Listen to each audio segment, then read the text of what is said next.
Here's another Pete and Kimber with Ben Cousins Quickcast. A quick bit from the show. No Pete today, he's off sick and he's absolutely filthy because we have got a guest he would love to be having a chat with right now, and that is Matthew Pavlich. Hello, mate. I like Taylor. I say I like it just because I've been hearing it a lot in our house. Harper's been playing it non-stop, our daughter, 12-year-old. So that song, I already know the words to because I've heard it so many times. Oh, maybe we The Fate of should have kept Ophelia. you here for fill in the gap and get you to sing. That might have been good. Absolutely not. No, It's not okay. a You don't want to singer. hear my voice, no. Now, Pav, you are part of the Fremantle family. There's no denying that. You're just, it's a legend status at the club. I don't know if there is, but you're on it. But it feels like you've left this family and started a new family with someone who's blonde and tanned and lives in Bondi. And your Fremantle family are a little upset. The reaction has been decent, I think, on the basis that I'm forever Freo in the sense that I started there as a 17-year-old. I got drafted, stayed there for the 17 years that I played. I was captain for 9, gave my all. We gave our all as a team, and so that'll never change. That'll never leave me. Like, I'm a Fremantle person forever. But this is a different professional challenge and one that I'm really excited about. I must say, our kids.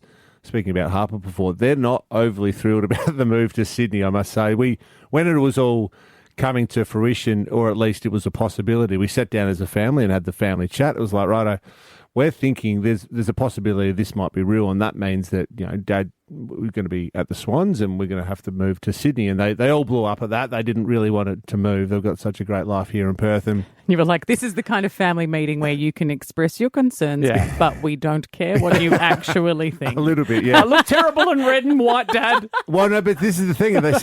They said straight away, well, we're not going for the Swans, we're still going for Freo. And then once the deal was sealed, they sent across, the Swans sent across all this paraphernalia, the scarves, the hats, the Guernseys, everything. And we laid them out on the kids' beds while they were at school. And so they came home this day and they went straight, we said, go up to your bedroom, we've got a present for you.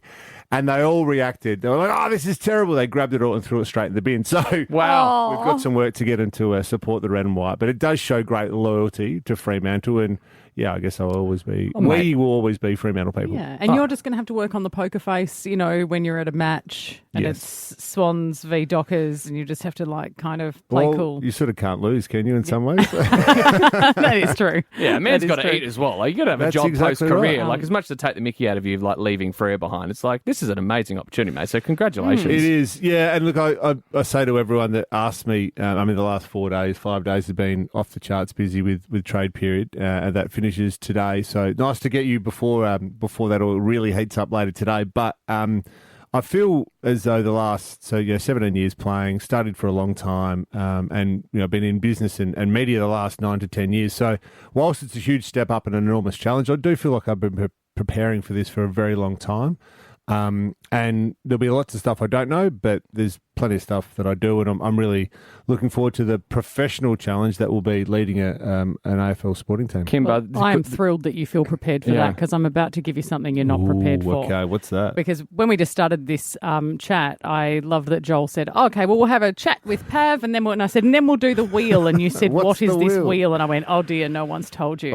But this is a show it's about off to consent. my right here in between you and I. And Yes. I'm like, what? This is a show about What is it? consent, so I have to ask you, Matthew Pavlich, are you prepared to play the No. wheel of inappropriate questions? Yes. we let's have an do it. opener, so you have to play it. Now, let us get down to business. Good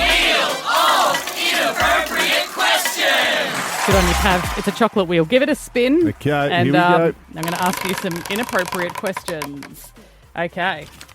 Let's do it. Okay. Matthew, who was the laziest player you've ever played with? Oh, Chris Mayne. Straight away, bang! Take that, Chris. Well, it's probably more that he used to whinge a lot when he got a corky. So that's probably not necessarily about being lazy, but he used to limp around when he was a bit sore. So sorry, on. Maney. No, you got it. Give it another spin. Okay. You're good at this. Round and round it goes. I appreciate this game and your attitude Yeah, towards well. the wheel of inappropriate questions.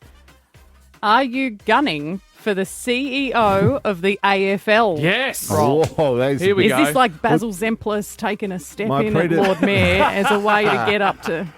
That's a bit of a stretch. my predecessor, I think, Tom Harley's probably looking at that opportunity by virtue of him going to the AFL as the COO, sitting under Andrew Dillon. And what's a vow between friends? I mean, that's honestly. right. That's right. Look, it's not on my agenda right now. I've got a huge target. He hasn't started at the Swans yet. I'm going to worry about trade day first. Cool. Spin the wheel again. All right, here we go. Come on now. All right. How much did you pay for your house in Sydney? Oh, well, we haven't got a house yet. That's the issue because the prices are off the charts. Yeah. Oh my God, we've finalised schools, and it's a part of the process of moving. Right, finalised schools finally. We're going to be somewhere, I think, in the eastern suburbs. Don't know where. Not too far from the You're SCG forced into as it well. now if you've already enrolled the kids. I know. Well, that's the area that we're going to live, given how bad the traffic is. I don't know, but we haven't got a house yet, but it's going to be, the number's going to be Wow. off the charts. If you Crazy. think there's a housing crisis in WA, the CEO of the Sydney Swans I can't can't get one. afford to live in Sydney. You heard it here. Pav, thanks so much for coming in, and also congratulations on doing that trade for Isaac Heaney to the Fremantle Dockers for a packet of chips.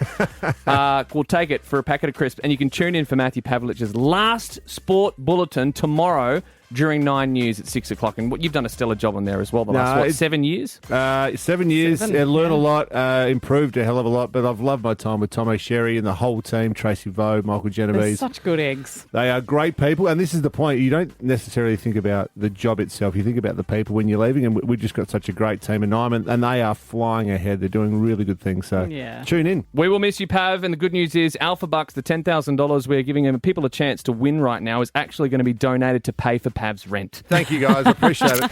That was a Pete and Kimber with Ben Cousins Quickcast. Want to hear more? Catch the full show podcast on the Listener app.